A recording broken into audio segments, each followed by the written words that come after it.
Welcome back, my dear students. We are here to continue with the Industrial Employment Standing Orders Act. For this presentation, I'll start with Section 6. Section 6 of Industrial Employment Standing Orders Act talks about appeals. இப்போ இந்த section 6ல் வந்து appeal அப்படிங்கிற விஷயத்தை பற்றி பேசுகிறாங்க. அப்பீல்னா மேல்முறையீடு. இதுக்கு முன்னாடி செக்ஷன் 5ல் என்ன பார்த்தோன்னு பார்த்தீங்கன்னாக்கா certification of standing order. Certifying officer எப்படி ஒரு டிராஃப்ட் ஸ்டாண்டிங் ஆர்டரை சர்டிஃபை பண்ணுறாரு, சர்டிஃபை பண்ணதுக்கப்புறம் அந்த கன்சர்ன் ரெப்ரசன்டேட்டிவ்ஸுக்கு காப்பி அனுப்புகிறாரு அவரோட ஒரு ஆர்டரை வச்சு. இப்போ என்னன்னு பார்த்தீங்கன்னாக்கா சர்டிஃபையிங் ஆஃபீஸர் வந்து ஸ்டாண்டிங் ஆர்டரை சர்டிஃபைட் ஸ்டாண்டிங் ஆர்டரை ஃபேக்ட்ரியில் இருக்கக்கூடிய கன்சர்ன் ரெப்ரசன்டேட்டிவ்க்கு அனுப்பிச்சிட்டாருன்னா என்ன அர்த்தம்னு பார்த்தீங்கன்னாக்கா இட் இஸ் சர்டிஃபைட். அந்த சர்டிஃபைட் ஸ்டாண்டிங் ஆர்டர் கம்பெனிக்கு பொருந்தும். இப்போ அப்பீல் அப்படின்னாக்கா மேல்முறையீடு ஆர் அப்பீல் அப்படிங்கிற சூழ்நிலை எப்போ உருவாகுதுன்னு பார்த்தீங்கன்னாக்கா ஃபார் எக்ஸாம்பிள் சர்டிஃபை பண்ண ஸ்டாண்டிங் ஆர்டரில் ஏதோ ஒரு விஷயம் either employer or trade union ரெண்டு பேருக்கும் இல்லை ரெண்டு பேரில் யாராவது ஒருத்தவங்களுக்கு இந்த contents of certified standing order certify பண்ண ஸ்டாண்டிங் ஆர்டரில் ஏதாவது ஒரு விஷயம் ஆட்சேபனை தெரிவிக்கிறாங்க, ஆட்சேபனை இருக்குது, அப்ஜெக்ஷன் இருக்குது அப்படின்னாக்கா அவங்க மேல்முறையீடு செய்யலாம். மேல்முறையீடுனா சர்டிஃபையிங் ஆஃபீஸர் சர்டிஃபை பண்ண ஸ்டாண்டிங் ஆர்டரில் எங்களுக்கு ஏதோ அப்ஜெக்ஷன் இருக்குது அப்படின்னு தெரிவித்து மேல்முறையீடு செய்யலாம். That is appeal. இப்போ எப்போ செய்யலாம் அப்படின்னு பார்த்தீங்கன்னாக்கா they can do it within 30 days from the date on which the copies are sent. எப்போ இல்லை என்னைக்கு அந்த சர்டிஃபையிங் ஆஃபீஸர் என்னைக்கு அந்த காப்பியை அந்த ரெப்ரசன்டேட்டிவ்க்கு அனுப்புகிறாரோ அன்னையிலேருந்து கரெக்டாக 30 நாளுக்குள்ளே இவங்க மேல்முறையீடு தாக்கல் செய்ய வேண்டும். இப்போ மேல்முறையீடு யார்கிட்ட செய்யணும், அப்பீல் யார்கிட்ட செய்யணும் அப்படின்னு பார்த்தீங்கன்னாக்கா they can appeal to the appellate authority. இது சம்பந்தமாக அப்பீல் பண்ணுறதுக்கு ஒரு அதிகாரி நியமனம் பண்ணி வச்சுருப்பாங்க. யார் பண்ணியிருப்பா? அப்ரோப்ரியேட் கவர்மெண்ட் நியமனம் பண்ணி வச்சுருப்பாங்க. அவர்கிட்ட நீங்கள் அப்ளை பண்ணலாம். இப்போ இந்த அப்பellate அத்தாரிட்டியோட டெசிஷன் ஷால் பி ஃபைனல். இப்போ அப்பellate அத்தாரிட்டி என்ன டெசிஷன் கொடுக்குறாரோ அதுதான் ஃபைனலாக இருக்கும் அப்படிங்கிற விஷயத்த நம்ம இதில் தெரிஞ்சுக்கிறோம். இன்னும் என்ன சொல்லலான்னு பார்த்தீங்கன்னாக்கா the appellate authority shall within 7 days of its order send copies of the certifying officer to the employer and to the trade union or the prescribed representatives of workmen. இப்போ இந்த appellate அத்தாரிட்டிகிட்ட அப்பீல் பண்ணியிருக்காங்க அப்படின்னாக்கா அவர் ஒரு முடிவு எடுப்பார். இப்போ இந்த முடிவு வந்து ஆர்டர் மூலமாக தெரிவிப்பார். இவர் எப்போக்குள்ளே செய்யணும், எந்த காலகட்டத்துக்குள்ளே செய்யணும் அப்படின்னு பார்த்தீங்கன்னாக்கா இந்த சட்டம் என்ன சொல்லுன்னு பார்த்தீங்கன்னாக்கா அவர் 7 நாளுக்குள்ளே அவரோட ஆர்டரை அந்த அப்பீல் பண்ணக்கூடிய ஃபைனல் என்ன முடிவு பண்ணியிருக்காரோ அந்த ஆர்டர் காப்பியை எம்ப்ளாயருக்கு இல்லை ரெப்ரசன்டேட்டிவ்ஸ் ஆஃப் ஒர்க்மென் அவங்களுக்கு அனுப்பிச்சிடணும் அப்படின்னு சொல்கிறாங்க. This is with regard to appeals. Then section 7 என்ன சொல்லுது அப்படின்னு பார்த்தீங்கன்னாக்கா date of operation of standing order. Date of operation of standing ஆர்டர்னாக்கா எந்த தேதியிலேருந்து என்னைக்கிலேருந்து இந்த ஸ்டாண்டிங் ஆர்டர் ஃபேக்ட்ரியில் ஆப்ரேட் ஆகும் அப்படின்னாக்கா என்னையிலேருந்து இது அமலுக்கு வரும் அப்படின்னு இந்த செக்ஷனில் சொல்கிறாங்க. It is clear that the standing order shall come into force or shall come into operation on the expiry of 30 days from the date on which the authenticated copies are sent. இப்போ சர்டிஃபையிங் officer அந்த certify பண்ண standing ஆர்டரோட காப்பியை ஃபேக்ட்ரிக்கு அனுப்புகிறாரு. என்னைக்கு அனுப்புகிறாரோ அன்னையிலேருந்து, that is அன்னையிலேருந்து 30 நாள் முடியறதுக்குள்ள operation on the expiry of 30 days அப்படின்னாக்கா 30 நாள் காலாவதி ஆகிறதுக்குள்ள 30 நாள் முடியறதுக்குள்ள இந்த சர்டிஃபைங் ஸ்டாண்டிங் ஆர்டரை ஃபேக்ட்ரியில் ஆப்ரேஷனுக்கு கொண்டு வரணும், அமல்படுத்த வேண்டும் அப்படின்னு சொல்கிறாங்க. ஓகே, இன்கேஸ் அப்பீலுக்கு போயிட்டாங்க, சர்டிஃபைங் ஆஃபீஸர் காப்பி அனுப்பிச்சதுக்கப்புறம் ஒரு பார்ட்டி, அக்ரீவ்டு பார்ட்டி வந்து அப்பீலுக்கு போயிட்டாங்க.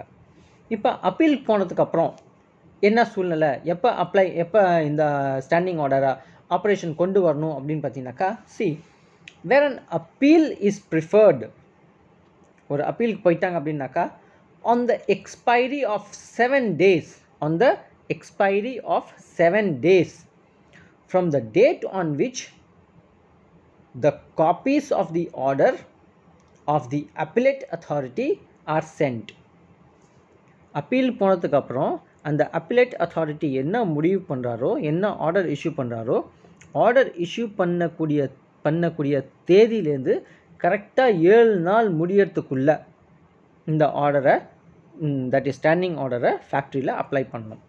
இப்போ இந்த date of operation of standing ஆர்டரில் 2 க்ரைட்டீரியா பார்த்துருக்கோம், 2 விஷயம் பார்த்துருக்கோம். ஒன்று, அப்பீலுக்கு போகல அப்படின்னாக்கா அந்த சர்டிஃபைங் ஸ்டாண்டிங் ஆர்டர் எப்போ ஆப்ரேஷனுக்கு வரணும், இன்கேஸ் அப்பீலுக்கு போயிட்டாங்க அப்படின்னாக்கா எப்போ ஆப்ரேஷனுக்கு வரணும் அப்படிங்கிறத நம்ம இதில் பார்த்துட்டோம். இப்போ செக்ஷன் 8 இந்த சட்டத்தில் என்ன சொல்லுது அப்படின்னு பார்த்தீங்கன்னாக்கா, register of standing order. Register of standing order அப்படின்னாக்கா, இந்த ஸ்டாண்டிங் ஆர்டர் சட்டத்தில் என்ன ரெஜிஸ்டர் மெயின்டைன் பண்ணணும், யார் மெயின்டைன் பண்ணணும் அப்படிங்கிற விஷயத்தை பற்றி இதில் சொல்கிறாங்க சுருக்கமாக.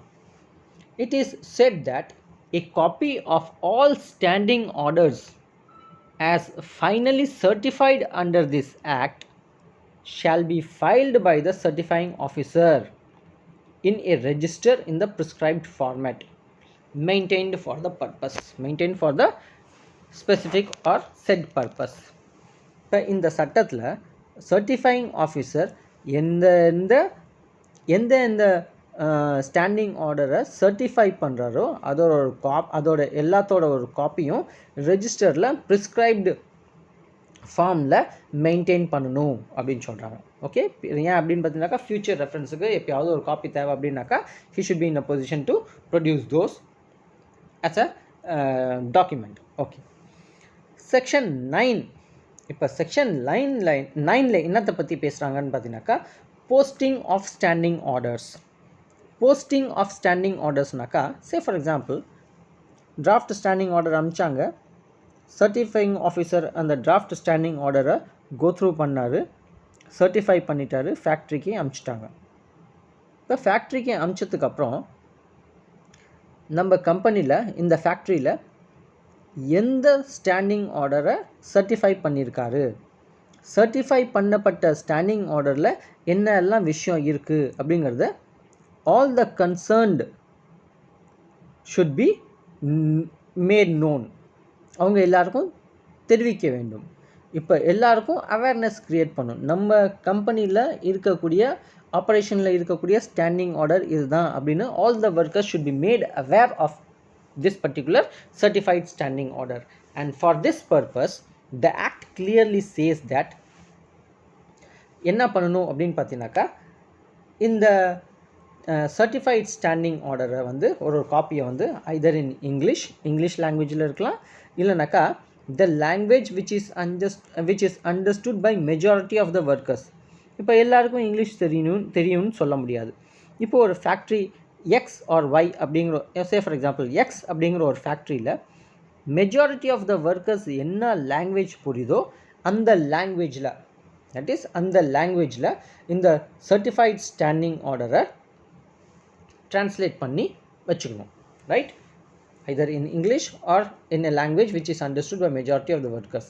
அப்புறம் என்ன பண்ணணுன்னு பார்த்தீங்கன்னாக்கா, special boards have to be maintained for the purpose. Special board அப்படின்னாக்கா ஒரு குறிப்பிட்ட ஸ்பெஷல் போர்டு மெயின்டைன் பண்ணணும். அந்த ஸ்பெஷல் போர்டில் இந்த சர்டிஃபைங் ஆஃபீஸரை நீங்கள் பேஸ்ட் பண்ணணும், தட் இஸ் போஸ்ட் பண்ணணும். எங்கே போஸ்ட் பண்ணணும் அப்படின்னு பார்த்தீங்கன்னாக்கா, நியர் த என்ட்ரன்ஸ் கிட்ட. எந்த என்ட்ரன்ஸ் அப்படின்னு பார்த்தீங்கன்னா, ஒரு ஃபேக்ட்ரிக்கு 2-3 என்ட்ரி பாயிண்ட் இருக்கும். 2 3 என்ட்ரி பாயிண்ட் இருக்கும். அப்போ எந்த என்ட்ரி பாயிண்ட்டில் நீங்கள் வைக்கணும் அப்படிங்கிறது சட்டம் சொல்லுது. என்னென்னு பார்த்தீங்கன்னாக்கா, through which near the entrance through which majority of the workmen enter the industrial establishment. எந்த என்ட்ரி கேட் மூலமாக, எந்த என்ட்ரி பாயிண்ட் மூலமாக majority of the workers enter பண்ணுறாங்களோ அந்த என்ட்ரன்ஸ் பாயிண்டில் இந்த ஸ்பெஷல் போர்டு வச்சு அங்கே இந்த சர்டிஃபைங் ஆஃபீஸரோட கையெழுத்து போடப்பட்ட சர்டிஃபைடு ஸ்டாண்டிங் ஆர்டரை நீங்கள் பேஸ்ட் பண்ணணும், டிஸ்பிளேயில் வைக்கணும் அப்படின்னு சொல்கிறாங்க. அடுத்து என்ன சொல்கிறாங்க, இன் ஆல் டிபார்ட்மெண்ட்ஸ். இப்போ ஃபேக்ட்ரிக்குள்ளே என்னெல்லாம் டிபார்ட்மெண்ட் இருக்கோ, எத்தனை டிபார்ட்மெண்ட் இருக்கோ எல்லா டிபார்ட்மெண்ட்லேயும் நீங்கள் இதை டிஸ்பிளே பண்ணணும். ஏன் அப்படின்னு பார்த்தீங்கன்னாக்கா, எல்லா ஒர்க்கர்ஸுக்கும் தெரிவிக்க வேண்டும். என்ன தெரிவிக்கணும்? This is the standing order which has been certified by the certifying officer for our industrial establishment அப்படிங்கிறது. தென் செக்ஷன் 10 என்னத்தை பற்றி சொல்கிறாங்க அப்படின்னு பார்த்தீங்கன்னாக்கா, duration and modification of standing orders. Duration and modification of standing orders அப்படின்னாக்கா, இப்போ ஒரு certifying officer standing order certify பண்ணிட்டாரு, அது ஆப்ரேஷனில் இருக்குது. திடீர்னு இந்த சர்டிஃபைங் ஆஃபீஸர் சர்டிஃபை பண்ண ஸ்டாண்டிங் ஆர்டரில் ஏதாவது சேஞ்ச் பண்ணணும், ஏதாவது மாற்றி அமைக்கணும் அப்படின்னாக்கா என்ன டியூரேஷன், என்ன டைம் ஃப்ரேம், எப்போ செய்யலாம்?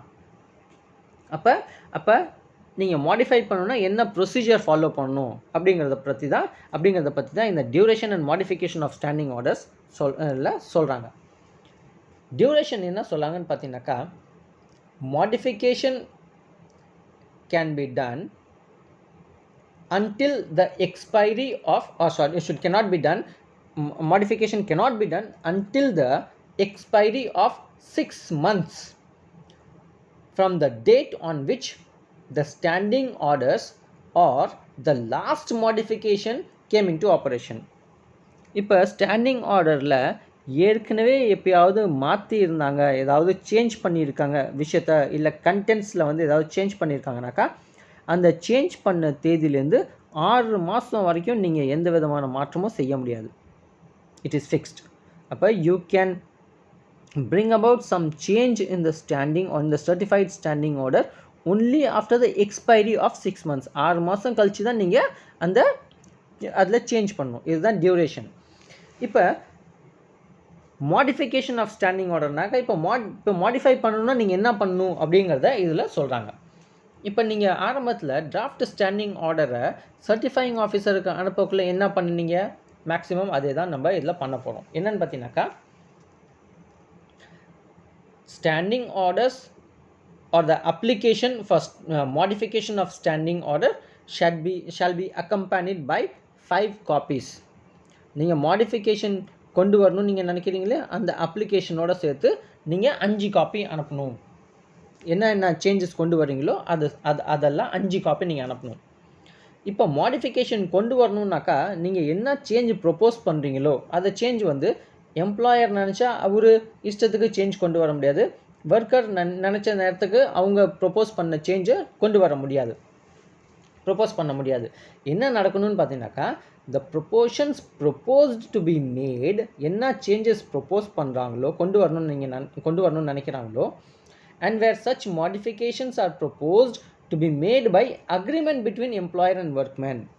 ஸ்டாண்டிங் ஆர்டரில் ஏதாவது சேஞ்சஸ் கொண்டு வரணுன்னாக்கா எம்ப்ளாயர் அண்ட் எம்ப்ளாயி 2 பேரும் சேர்ந்து ஒரு அக்ரிமெண்ட்டுக்கு வரணும், அதில் ஒரு அக்ரிமெண்ட் ஏற்படணும். இப்போ அடுத்தது என்ன சொல்கிறாங்க? ஒத்துக்கணும்.